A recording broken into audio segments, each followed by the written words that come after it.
Hey everybody, Omar here, the Knife Shark Guy, and I am back. And on this particular video, I want to actually just name off all the knives that I own in my Kershaw discontinued collection. And I won't spend any more than, I'm going to say, at least a minute on each one. I'm going to try and keep this video down. I'm going to show you 50 knives, all 50 knives in my, or all 49, excuse me, in my collection. One of them is actually being serviced right now, which is why I'm actually doing this video. I'm kind of depressed about it. I actually scratched up the knife. It's actually the Kershaw Speedform 1 3500. You'll see that, though. I'll do a special video when I get that knife back from RazorEdge.com to get serviced. So this will be kind of a fun, quick video, so let's go ahead and get into it. I'm just going to basically tell you the name of the knife and the model number of the knife. So let's begin. Also the designer, if there's a designer. So this is the Ken Onion Kershaw Tirade 1850. It's a composite blade, right? It's got that nice, beautiful chocolate brown icing color on it.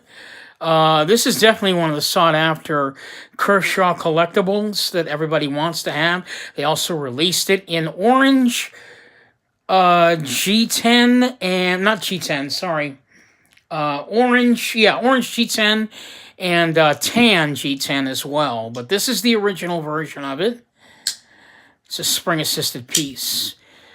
Really nice how you can see the weird look on the composite piece. There. Top part of the knife, once again, is 154 cm. And the bottom part is CPM D2.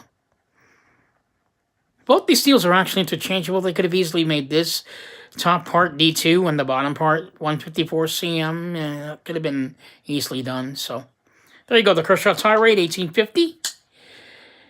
This one is the Kershaw Offset. I just did a video on this about a week ago.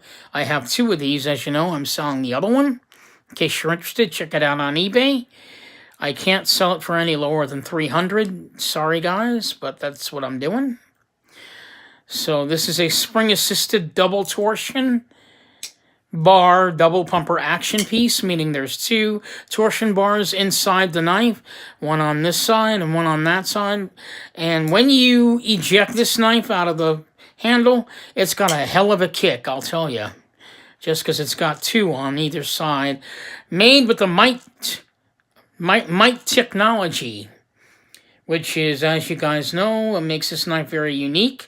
That's where they take the metal, pour it into this mold, and you can see the mold lines on the knife. Also, you can tell the knife is kind of warped a bit, which is probably why the process wasn't done anymore. Who wants a warped blade? But that happens naturally in the process. So it's got a crazy, crazy paint splatter on it, which is each one that they made like this was completely unique. No two patterns of the paint splatter are alike on any knife. So that makes it kind of a neat collectible. This is one of three of the Holy Grail knives in the Kershaw collection. This is the Kershaw Volt. A really, really rare knife these days. They only released, I believe, 300 of these. This is the Kershaw Volt 3600. I forgot to tell you. This knife here is the Kershaw 1597 offset. Sorry about that. This was also designed by Ken Onion. This one. This knife was designed by my favorite designer, R.J. Martin. Kershaw Volt. It's a composite blade with the top part being D2 and the bottom part is M390. You can see the little airplane with the circle in it. I guess that's what I call it, which stands for the composite symbol. So Kershaw Volt 3600, designed by R.J. Martin. Very rare, very, very expensive. The knife actually has G10 inserted into the titanium. to save weight. Really awesome. This is one of the Holy Grail pieces. This is the Kershaw Blue Bump.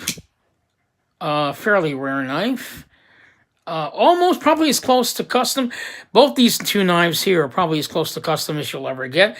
It's, as I said, these knives were made by machine, but you look closely on this Kershaw titanium blue bump, 1590, you'll see that it has ridges on it, which is crazy.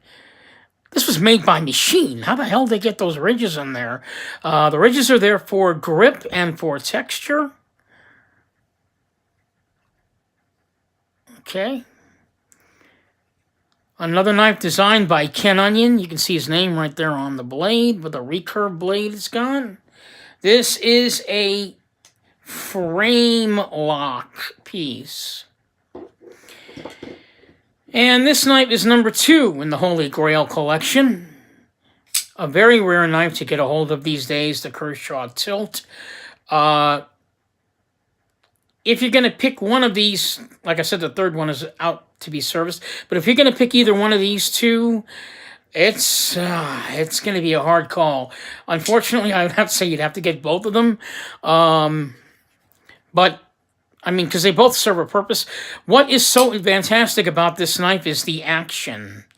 This and the historic understanding that this is the very first KVT ball bearing knife ever made in the entire Kershaw. Everybody knows that KVT stands for Kershaw Velocity Technology. They invented it, and they invented it starting with this knife. Now, I've done this on video before, but as you guys can see, the knife, the action on it is glide closing. Look at that. It just glides close. It falls at the weight of its own weight. Look at that.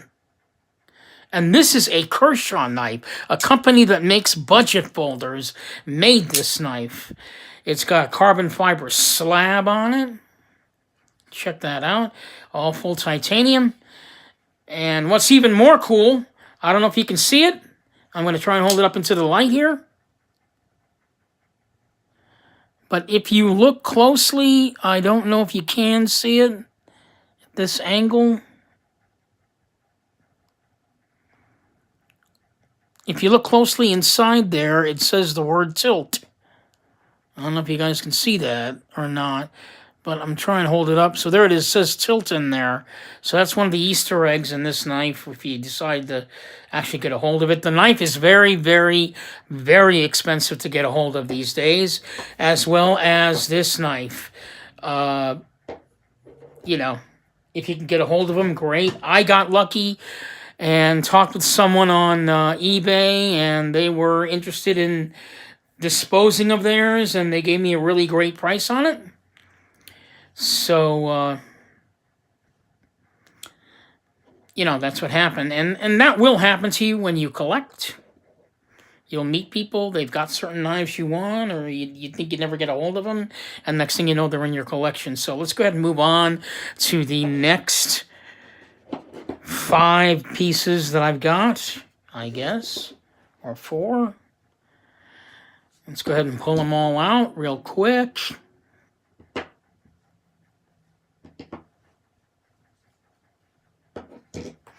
And this is case 1 of 4, by the way. Gonna see if I can get all these on camera for you.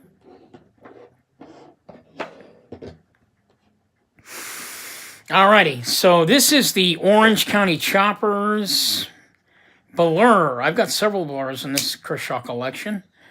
This one is the 1670 OCC for Orange County Choppers. It's got the spider on it, as you can see. Really cool. All red. This is a sub liner lock. Sub meaning it's just a piece of metal in there, acts as the liner lock, or sub liner lock, I guess. That's what you'd want to call it. And it has these, once again, these aggressive thumb studs, which will rip your thumb apart, but, you know, they do work. It's a spring-assisted piece. Orange County Choppers. This one is very historic in the collection and definitely a must-have if you're going to have a Kershaw collection. This is the Ken Onion. If I can open it. There you go. This is the Ken Onion Ricochet Knife 1520s. I got the serrated version. Unfortunately, I hate serrated, but I got it. This knife is unique in a sense that, number one, it is a custom knife. That's right. This is one of Kershaw's true custom pieces. I can tell you that Ken Onion's hands definitely touched this knife. I do not know if he actually, I can guarantee he didn't make it all by himself, but he certainly designed it by himself. Probably 8 other people assisted him in making the production of these knives. I cannot remember how many of these they've made. But this was basically the knife that got Ken Onion the job in 1998, which was the year that he was hired. And they decided to make this knife the 25th anniversary knife, celebrating Kershaw's 25th year in business. So that's why the knife is so important to have. So like I said, if you take a really good close look at this knife, it is custom. Look at that. All the chamfered edges on the knife, so smooth and very, very tight. There's nothing on this knife that was made by machine. These were all made by hand, which is what makes this knife so special. It's got full G10 handles on it. Right? Black wash pocket clip. And it's just a great piece to have in your collection. Kershaw Ricochet. 25th anniversary from 1974 to 1998. 25 years in business, Kershaw Ricochet. Here's another Ken Onion classic. The Ken Onion Kershaw Whisper. This you would think should be incredibly rare because they only made 250 of these knives. And it is rare. It comes with a display case and a small pouch. I got number 12 of 250. Steel is CPM 440V. A lot of the steels evolved over time on all of these Kershaw knives. Really interesting. So CPM 440V eventually became CPM S60V. And then they came out with S90V, and it just kept on evolving and changing. So there you go, the Kershaw Whisper. Here's a really unique and interesting piece. This is the original Ken Onion Frank Centofonte signature. It's got signature signed knife. This is the 1615. I'm going to wipe a little oil off of this. 1 second. Yeah, this knife is a true collectible. They've actually released this knife twice since the release of this one. This is the original with the signatures on it. They re-released it again minus the signatures, and I believe the one that they released did not have the pearl inserts, as you can see. So I don't remember how many of these they made, but there weren't that many of them. So there you go, the Frank Centofonte Ken Onion 1615 knife. It's a very nice little office knife with the Warncliffe style blade there. Another interesting piece, and this is one that you gotta have in your collection. I actually thought this knife was gonna be a lot better than it turned out to be. I'm not saying that I don't like it. It's just that you would think that the knife being designed by 2 separate companies, Spyderco, S-P-Y for Spyderco, and then Kershaw, the K-E-R, that's where they get that from, and that's how it got its name. The Spiker, the Kershaw Spiker. This knife is also another limited edition piece. Like all these knives that I'm showing you here in this part of the collection, they're all limited editions, including the other 5 that you saw previously. The Kershaw Spiker does not have any serial number on it. It does come with a little case, Spyderco case, and a card letting you know that it's a limited edition piece. And it does have these carbon fiber twills on them that makes it look like a bike, like like the bike reflectors back in the day, and that's on the front and the back. Very, very light knife to have in your collection. All the weight on this knife is on the blade, not the handle. The handle is all G10. So Kershaw Spiker with a recurve blade. The twin to the Orange County Chopper Blur is the Orange County Chopper Leak. Once again, with the spider web on it, or the spider on it. This one's DLC coded. There's the Orange County Chopper on it. And this is the 1660 OCC. This one here is the 1670 OCC. So, there you have it. The Kershaw Orange County Choppers Leak. So there you have it. The first 1, 2, 3, 4, 5, 6, 7, 8, 9, 10, 11 that I have in the case. Want to make sure there isn't any more. Nope. That's it. So that closes out that case. And that also closes out this video. I'm going to go ahead and pull out the next case that I've got of Kershaw knives. And I'll see you guys in a minute. Sayonara.